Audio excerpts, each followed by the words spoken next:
just can't understand getting dumped because I just can't believe that, like, you think that you're gonna find someone better.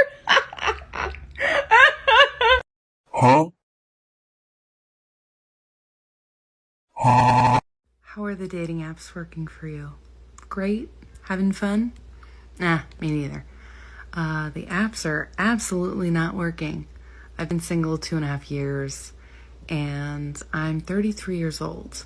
So I'm an adult, and if I commit to spending any amount of time with you when I could be sitting doing nothing, staring at the wall, or watching Netflix on a show I've watched 3 times before, I deserve to know right away if you're not interested. Like, just say it was nice to meet you and I didn't think we vibed, so best wishes. It's really not that hard. So I'm gonna go back into the wild and do things the old-fashioned way and meet people through mutual friends usually. That way, maybe you're gonna be a little bit more worried about me talking shit about you to other people. So who knows?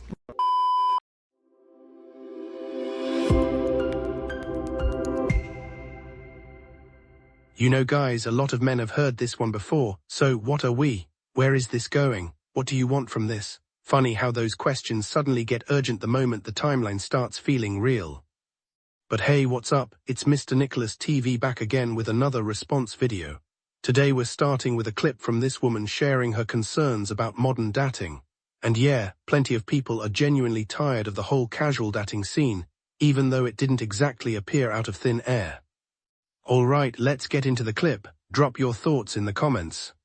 2.5 years, and I'm 33 years old. So I'm an adult, and if I commit to spending any amount of time with you when I could be sitting doing nothing, staring at the wall, or watching Netflix on a show I've watched 3 times before, I deserve to know right away if you're not interested. Like, and honestly, this isn't some impossible mystery to solve. If someone isn't feeling it, there's a simple adult sentence for that. It was nice meeting you, but I don't think we clicked. Wishing you the best. That's it. No dramatic speeches, no guessing games, no situationship Olympics. Now the real problem is a lot of people, men and women, have gotten comfortable with the benefits with no labels set up. And once that becomes the default, commitment starts looking like the optional add-on nobody wants to pay for. Not because commitment is bad, but because the whole culture quietly rewards keeping things vague for as long as possible. And the more dating conversations happen as public performances online, the more cautious everyone gets. People watch these clips and think, yeah, I'm not volunteering to be someone's next lesson. Whether you have tons of options or hardly any, nobody enjoys feeling like they're walking into a test they didn't sign up for. That's why a lot of folks are backing away from the online circus and leaning back into real-life connections, friends, community, mutual circles, because accountability is higher and the vibes are usually clearer. It's harder to treat people like disposable content when you might actually run into them again at a birthday party. But here's the part that's worth saying out loud. If someone's entire strategy is commit to me or else, that's not dating, that's a hostage negotiation with better lighting. A relationship built on pressure and fear of fallout is a terrible foundation. A healthy commitment comes from 2 people choosing each other, not from one person trying to corner the other into a decision. So yeah, if modern dating feels exhausting, it's not because one side is evil. It's because too many people are trying to protect themselves by staying unclear, and then acting shocked when the other person does the same. so who knows? Okay, men of TikTok, I must know this answer. Or maybe women, you know the answer to this too. I'm just not one of the women that know this or why. So my question is, why is it that when I go to a bar looking like this, unshowered, hair on top of my head, no makeup on, nothing, I get hit on 10 times more than if I go to the bar when I actually think that I look cute and I dress cute and my hair is done and my makeup's done? Why? It's kind of funny how some people assume the whole game is just look good enough and that's the entire relationship plan. Like, yes, presentation matters, no one's denying that. But a lot of men aren't out here shopping for a perfect aesthetic, as if a relationship is just a photo shoot with better angles. Because here's the part that tends to get ignored. Looks can get attention, but personality decides whether anyone stays. And the men who have options usually figure that out pretty quickly. A polished appearance isn't rare. What's rare is someone who's calm, consistent, emotionally mature, and actually pleasant to be around when life isn't fun. Some guys genuinely want a partner who's low drama, grounded, not constantly performing for the room, and not treating every interaction like a social media audition. Not because makeup is bad or going out is wrong, but because long-term relationships run on peace, not just packaging. And then right on cue, when interest isn't there, the fallback explanation shows up. Oh, you must be intimidated. Sure, because it's impossible that someone just isn't interested, right? It's always intimidation, never compatibility, never timing, never preference. That's definitely the simplest way to avoid asking any uncomfortable questions. Why is this more approachable? Tell me. What the hell? Am I too old to be here? What? Am I too old to be here? No, of course not. Does it look weird that I'm here? No, not at all. Am I hotter than these little bitches? Yes, you look. Here's the thing with men thinking they have so much options. Listen, men, the options is for us. We choose. You have to court us. Yes, there are men that will always have thirsty women chase them.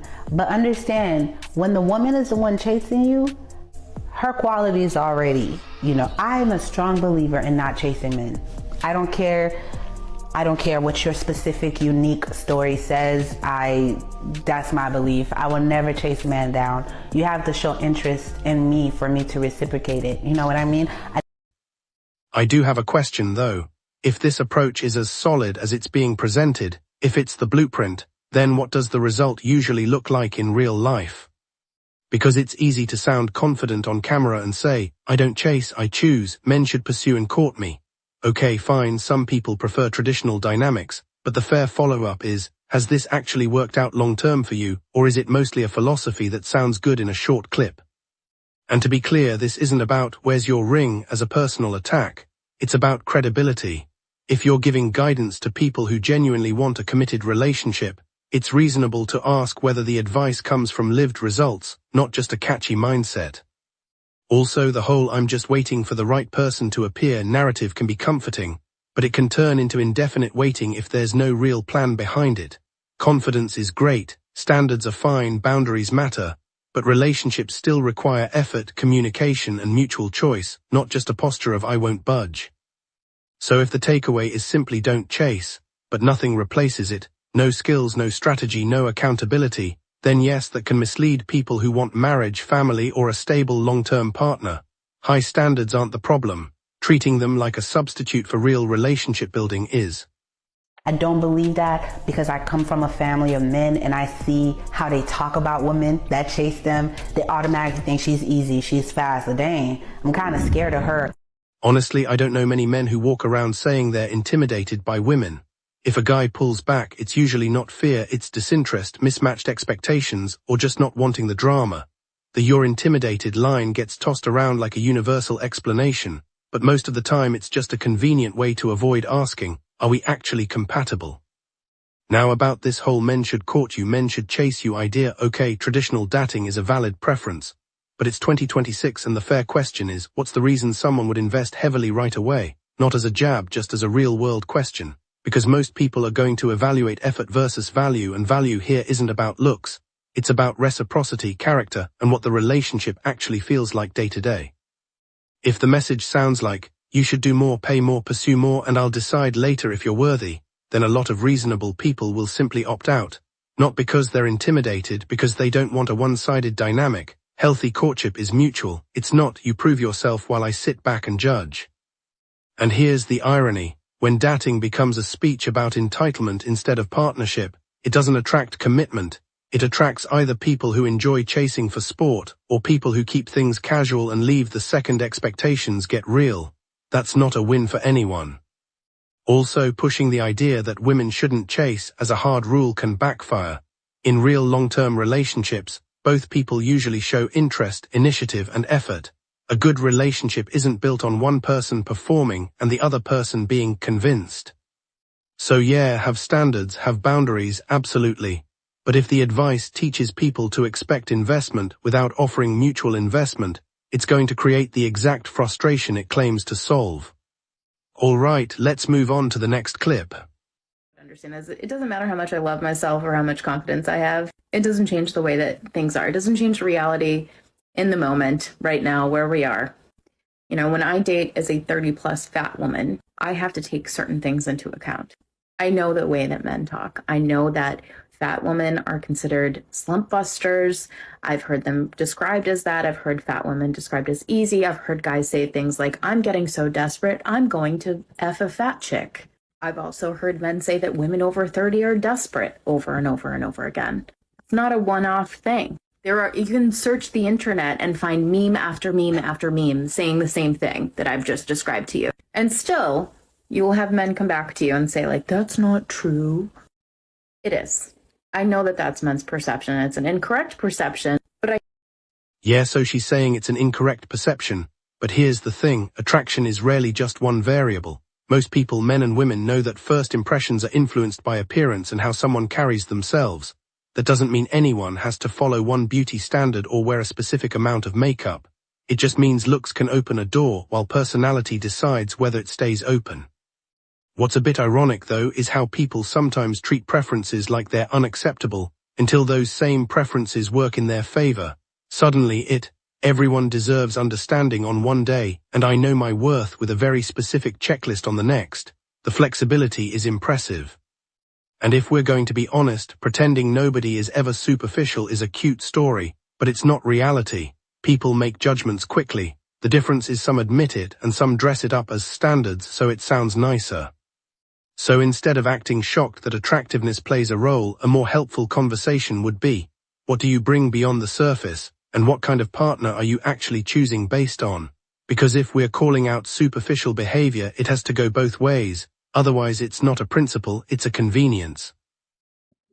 I have to take that into account when I approach dating and know that some of these men that are dating me are just looking at me as someone who can end their dry spell. And this causes me to be a lot more reserved as it comes to physical intimacy than maybe I would like, you know?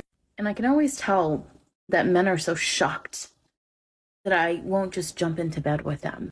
Like, how? You know what's a little funny?